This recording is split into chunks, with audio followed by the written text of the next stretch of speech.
Достар, қараңыздаршы, өте дәмді және жұмсақ, бар жоғы 10 минутта дайын болатын күшті рецепт таптым.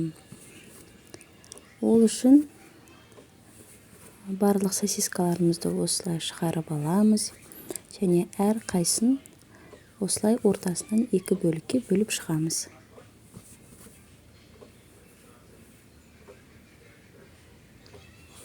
Барлығын бөліп болғаннан кейін тарелкамызды алып, осылай 2 жұмыртқамызды жарып аламыз.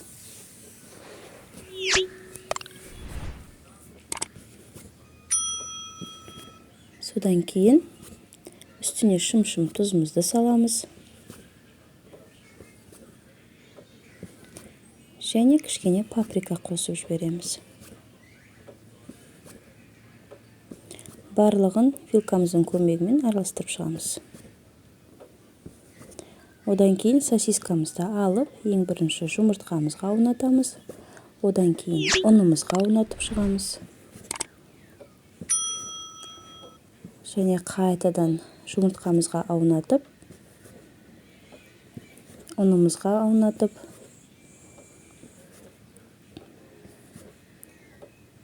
қызып тұрған майымызда пісіріп алатын боламыз.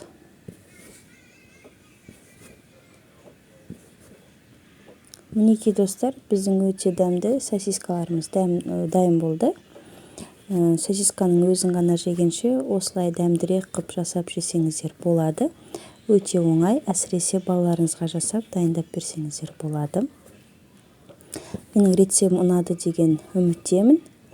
Егер де рецепт ұнаған болса, маған тіркеліп, қоңырауша белгісін басуды ұмытпаңыздар.